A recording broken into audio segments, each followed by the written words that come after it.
போன எபிசோட் நம்ம எதை பற்றி பார்த்தோம் அப்படின்னா, சங்கசுடன் வந்து 14 லோத்தையும் அவர் கைப்பற்றி அவர் ஆட்சி பண்ணிட்டு இருந்தாரு. அவரோட ஆட்சி காலத்தில் வந்து அவர் யாக காரியங்களுக்கு அதிகமாக ஊக்கம் கொடுக்காதனால, தேவர்களுக்கு போக வேண்டிய அவிழ்பானங்கள் எதுவுமே போய் சேராதனால தேவர்கள் எல்லாமே பலம் இழந்து சக்தியுற்றவர்களாக மாற செஞ்சாங்க.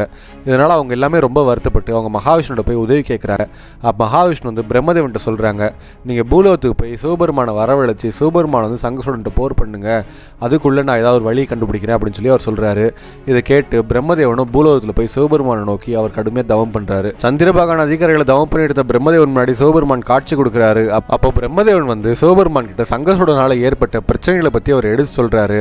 அப்போ சிவபெருமான் வந்து சங்கசுடனை நான் பார்த்துக்கிறேன் அப்படின்னு சொல்லி சொல்கிறாரு. உடனே பிரம்மதேவன் வணங்கிட்டு அவர் சத்தியலோகம் திரும்பவும் செய்கிறாரு. சிவபெருமான் வந்து சித்திரரதன் அப்படிங்கிற ஒரு கந்தர்வனை வரவழைக்கிறாரு. அவரை சிவதூது போக சொல்லியும் கட்டளையிடுறாரு. அந்த சித்திரரதன் அப்படிங்கிற கந்தர்வன் வந்து சங்கசுடன் கிட்ட சிவதூதா போறாரு. அங்கே போயிட்டு சங்கசுடனை பார்த்து அந்த தூதுவன் சொல்றாங்க, தேவர்கள்ட்ட இருந்து கைப்பற்றின தேவலோத்தையும் அவங்களோட ஆட்சி அதிகாரத்தையும் திரும்ப கொடுத்துருங்க, இல்லை அப்படின்னா தேவர்களோட நீங்கள் போர் பண்ண வேண்டிய சூழ்நிலை ஏற்படும்.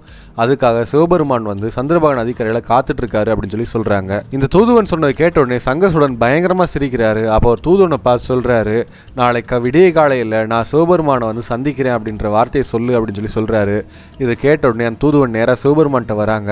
சங்கசுடன் சொன்ன வார்த்தையை தூதுவன் வந்து சிவபெருமான் கிட்ட சொல்லவும் செய்கிறாங்க. சிவபெருமான் உடனே அவரோட சிவகணங்களை மொத்தமாக வரவழைச்சி ஒரு மிகப்பெரிய படைகளோட அவர் அணிவகுத்து அங்கே காத்துட்டு இருக்காரு.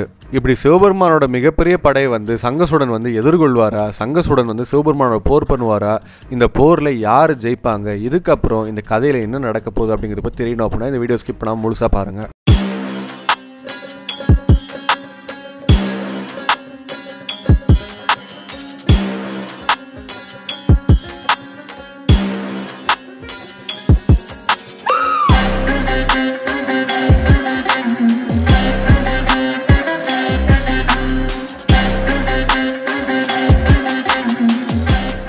சங்கசுடன் தூதுவன் கிட்ட சொன்ன மாதிரியே அடுத்த நாள் விடியற்காலையில் அவர் எந்திரிக்கவும் செய்கிறாரு. அவரோட இயம்பு நியமங்களை முடிச்சுட்டு அவரோட காலை காரியங்கள் எல்லாத்தையும் முடிச்சுட்டு அவர் போர் கிளம்புறாரு.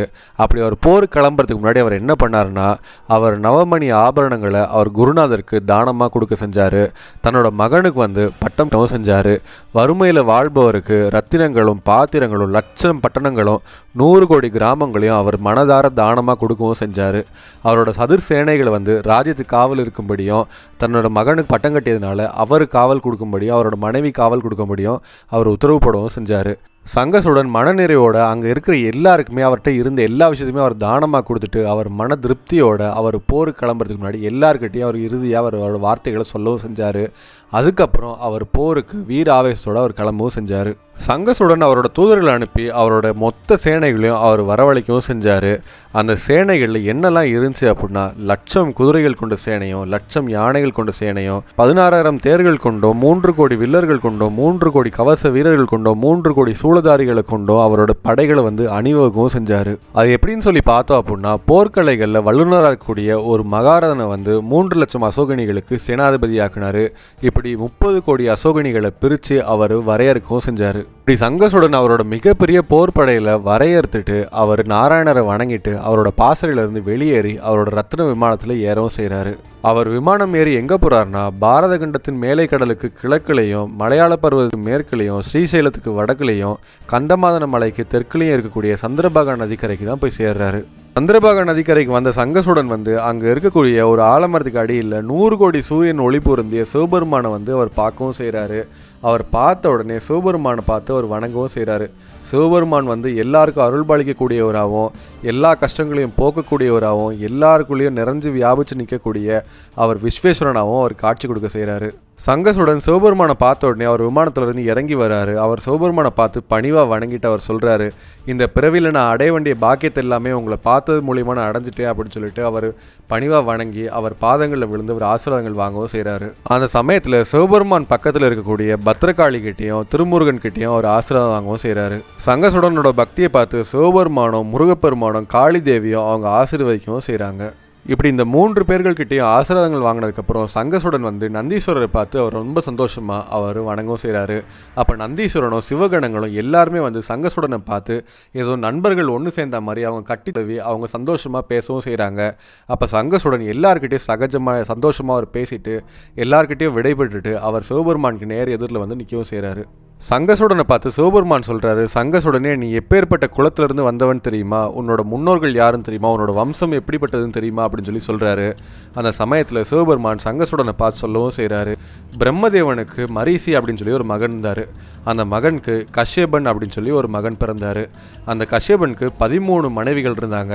அந்த 13 மனைவிகளில் ஒருத்தவங்க தான் வந்து தனு அப்படிங்கிற மனைவி. அந்த தனுக்கு வந்து 40 குழந்தைகள் இருந்தாங்க. அந்த 40 குழந்தைகளை விப்ரஜித் அப்படின்னு சொல்லி ஒரு மகன் இருந்தாங்க. அந்த விப்ரஜித்க்கு தம்பன் அப்படின்னு சொல்லி ஒரு மகன் தாரு. அந்த தம்பனோட மகன் தான் நீ. பராக்கிரமத்திலையும் தவத்திலையும் மந்திரசத்திலையும் செல்வ செழிப்புலையும் எல்லாத்துலேயும் வந்து சிறந்து விளங்கக்கூடிய நீ வந்து கோலோகத்திலிருந்து ஏன் இந்த பிறவி எடுத்திருக்க அப்படிங்கிற விஷயமும் உனக்கு தெரியும். உன்னோட இந்த புகழ்பெற்ற இந்த வம்சத்தோட பலனால் இறந்த காலத்தையும் எதிர்காலத்தையும் அறியக்கூடிய சக்திகள் அப்படிங்கிறது உங்ககிட்ட இயல்பாகவே இருக்குது. அப்படி இருக்கிறப்போ உனக்கு இந்த விஷயத்து மேலே ஆசை இருக்குது அப்படின்னு சொல்லக்கூடிய விஷயங்கள் இந்த பிரபஞ்சத்தில் எதுவுமே கிடையாது.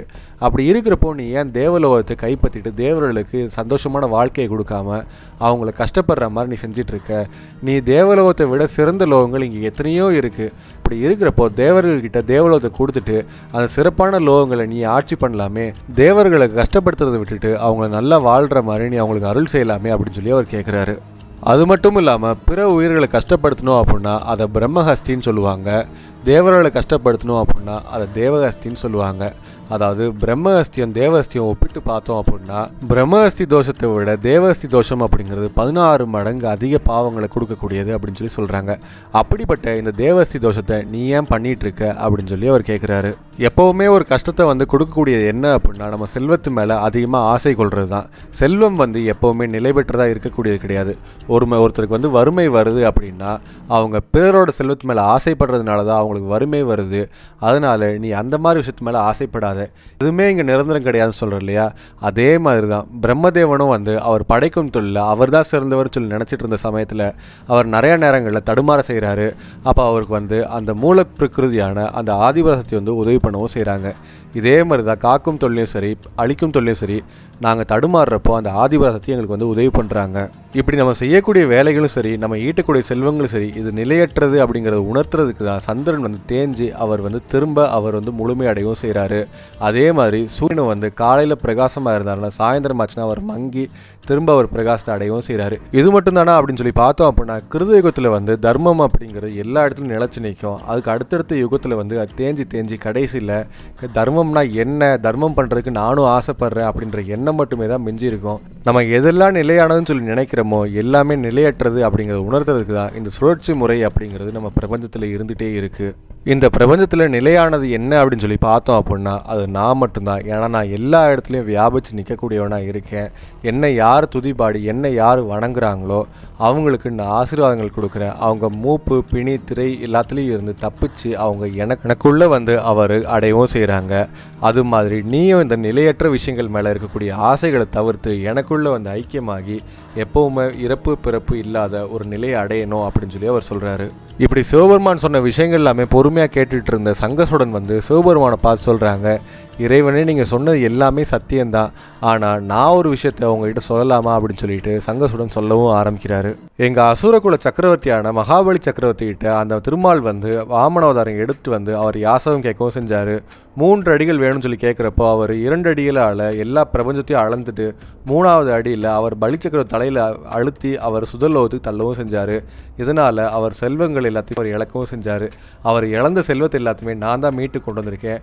இதே மாதிரி தான் எங்கள் அசுரகுலத்தில் பிறந்த ஹிரண்யாட்சன் ஹிரண்யகசிபு அப்படின்னு சொல்லக்கூடிய 2 அசுரர்களை கொல்லவும் செஞ்சாங்க. பார்க்கடலை கடைஞ்சி அமிர்தம் எடுக்கணும், உங்களோட உதவி வேணும்னு சொல்லி தேவர்கள் எங்ககிட்ட கேட்டு வந்தாங்க. அவங்க கேட்ட உதவி நாங்கள் செஞ்சு தரதுக்காக பார்க்கடலை கடையிறதுக்கு நாங்கள் உதவி பண்ணோம். அப்போ அமிர்தம் வந்தோடனே எங்களுக்கு கொடுத்துருக்கணுமா இல்லையா? ஆனால் அவங்க மகாவிஷ்ணுவோட சேர்ந்து மோகினி அவதாரம் எடுத்து வந்து எங்களை நயவஞ்சகமாக ஏமாற்றவும் செஞ்சாங்க. இப்படி தேவர்கள் எங்களை ஒவ்வொரு முறையும் அவங்க வஞ்சகம் பண்ணி அவங்க எங்களை ஏமாற்றி எங்களுக்கு கஷ்டங்கள் கொடுக்கறதுனால தேவலோகத்தை நாங்கள் கைப்பற்றணும் அப்படின்னு சொல்லி நாங்கள் நினைக்கவும் செய்கிறோம். தேவர்களுக்கு கஷ்டம் கொடுக்கணும்னு நாங்கள் நினைக்கிறோம். இப்படி எங்கள் 2 பேர்களுக்கு நடக்கக்கூடிய இந்த போராட்டம் அப்படிங்கிறது 2 பேரோட எண்ணத்தின் தகுந்தபடி வெற்றி தோல்வி அப்படிங்கிறது எங்களுக்கு கிடைக்கவும் செய்யுது. இப்படி இருந்தும் கூட தேவர்களோட மனசில் இருக்கக்கூடிய வஞ்சகம் அப்படிங்கிறது அவங்க மனசை விட்டு போகவும் செய்யலை. அதே மாதிரி அசுரர்களோட மனசில் இருக்கக்கூடிய தேவர்களை துன்புறுத்தணும் அப்படிங்கிற எண்ணமும் எங்களை விட்டு போக செய்யலை.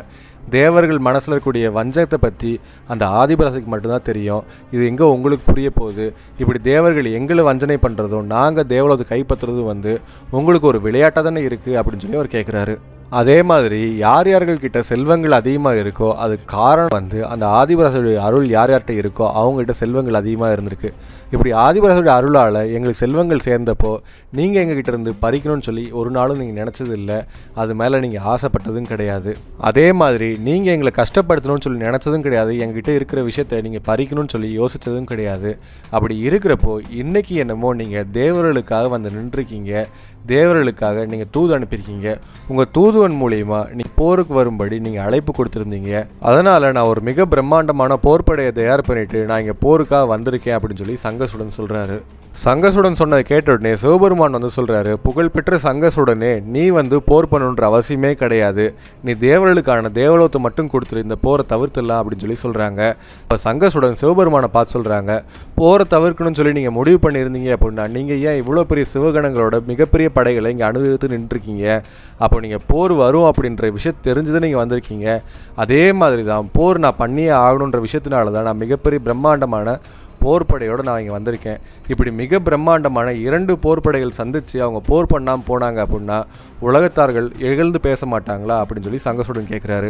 சங்கசுடன் சிவபெருமானை பார்த்து சொல்கிறாரு, என்னை எதிர்க்க வந்திருக்கக்கூடிய ஒரு எதிரியை தான் நான் போர் பண்ணி எதிர்க்க போகிறேன் அப்படின்னு சொல்லி ஒரு எண்ணத்தில் தான் நான் வந்திருக்கேன். என்னை எதிர்க்க வந்திருக்கிறது கடவுள்னு சொல்லி நான் நினச்சி பயப்பட கிடையாது. அதே மாதிரி நீங்கள் நீங்கள் எதிர்க்க போகிறது ஒரு அசுரன் தானே, இவனை எதிர்க்கிறதுனால எனக்கு புகழ் கொன்றுமோ அப்படின்னு சொல்லி நீங்கள் நினைக்கலாம். நான் மிகப்பெரிய பெருங்கடவுள், அப்படி இருக்கிறப்போ ஒரு சாதாரண அசுரன் நான் எதுக்கு போர் பண்ணணும் அப்படின்னு சொல்லி நீங்கள் நினச்சி கூச்சப்படவும் செய்யலை அப்படின்னு சொல்லி அவர் சொல்கிறாரு. இப்படி சங்கசுடன் சொன்னதை கேட்ட உடனே சிவபெருமான் சொல்கிறாரு, இப்படி நான் நினச்சிருந்தேன் அப்படின்னா பல அசுரர்களை எடுத்து நான் போர் பண்ணியிருக்கவே மாட்டேன் அப்படின்னு சொல்லி சொல்கிறாரு. இதை கேட்ட உடனே சங்கசுடன் சொல்கிறாங்க, அப்போ போர் பண்ணுறதுக்கு நானும் தயார், நீங்களும் தயார், அப்போ போரில் நம்ம சந்திக்கலாம் அப்படின்னு சொல்லி அவர் சொல்கிறாரு. இப்படி சிவபெருமானும் சங்கசுடன் சந்திக்கக்கூடிய இந்த மிக பிரம்மாண்டமான இந்த போரில் யார் ஜெயிப்பாங்க அப்படிங்கிறத பற்றி தெரியணும் அப்படின்னா அடுத்த எபிசோட கண்டினியூஸாக பாருங்கள்.